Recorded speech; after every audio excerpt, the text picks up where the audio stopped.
बिस्मिल्लाहिर्रहमानिर्रहीम। अस्सलाम वालेकुम। रूबीज़ किचन में आप सबका वेलकम है। कैसे हैं आप सब लोग? आज मेरे किचन में बनने जा रही है मज़ेदार चटनी। जी हाँ, जब हमने कुछ बनाना होता है तो हम कभी सोचते हैं दही का रायता बनाएं, चटनी बनाएं, तो हमें काफ़ी सुस्ती महसूस हो रही होती है। तो उसको हमने कर दिया है बहुत आसान। आप बना के रख सकते हैं अपने फ्रिज में ये चटनी, और इसको कर सकते हैं फ्रीज। वो कैसे, चलिए मैं आपको बताती हूँ। तो इसके लिए हमें जिन इंग्रेडिएंट्स की ज़रूरत है वो मैं आपको शो करवा देती हूँ।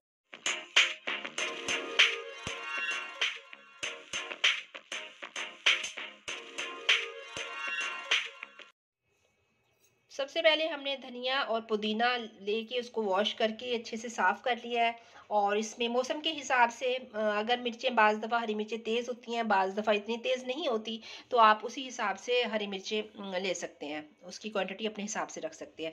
और इसमें 4 अदद लहसुन के जो जाएंगे और 1 चम्मच इसमें खाने वाला नमक का जाएगा। इसमें मैं ज़ीरा इस्तेमाल नहीं करूँगी क्योंकि हमने ये फ्रीज़ करनी है। तो हम इसको ब्लेंडर में डाल के बारीक पीस लेते हैं और फिर मैं आपको बताऊंगी कि इसको हम कैसे फ्रीज कर सकते हैं। इन तमाम चीज़ों को हम ब्लेंडर में डाल लेंगे और साथ में मैं शामिल करूंगी थोड़ा सा पानी। ये डाल दिया मैंने ब्लेंडर में और 1 मिनट के लिए मैं इसको ब्लेंड करूंगी बस।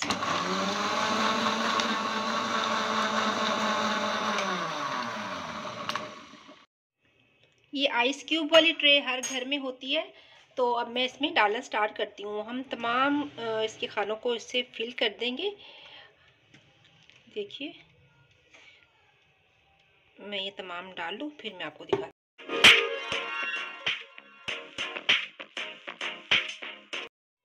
ये हमारी चटनी रेडी हो गई है। अब मैं इसको फ्रीज़र में रखती हूँ, ये फ्रीज़ हो जाए, फिर मैं किसी बॉक्स में इसको ट्रांसफ़र कर दूँगी, ताकि जब हमें ज़रूरत हो हम 1 क्यूब इसका निकालें और फटाफट हम अपना रायता तैयार कर लें।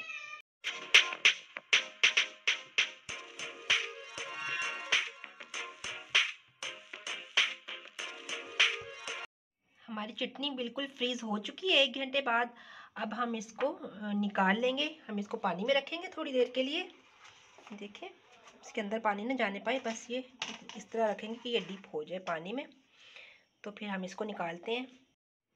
2 मिनट पानी में रखने के बाद हमने अपनी ट्रे को निकाल लिया है। तो अब हम इसके सारे क्यूब्स हम निकाल लेंगे।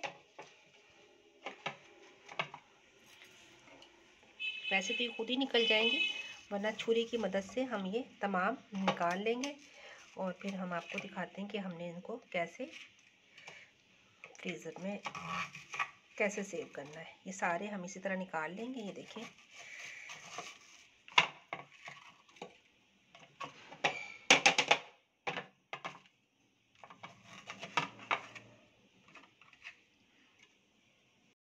ये देखिए व्यूवर्स, हमने अपने तमाम क्यूब्स निकाल लिए हैं। अब आप अगर चाहें तो आप इनको किसी बॉक्स में डाल के फ्रीज़ कर दें। आप अगर चाहें तो इस तरह की प्लास्टिक के जो बैग मिलते हैं, आप इसमें भी डाल के इसको फ्रीज़ कर सकती हैं। मैं इस तरीके से फ्रीज़ करती हूँ उनको, प्लास्टिक बैग में डाल के। तो जब ज़रूरत होती है 1 क्यूब आप निकालिए और अपनी दही को फेंट के अच्छे से उसमें शामिल कर लीजिए। तो इसी के साथ मुझे दीजिए इजाज़त। अपना रखिएगा ढेर सारा ख्याल, दुआ में रखिएगा याद। मेरे चैनल को लाइक, शेयर और सब्सक्राइब करना नहीं भूलिएगा। अल्लाह हाफिज़।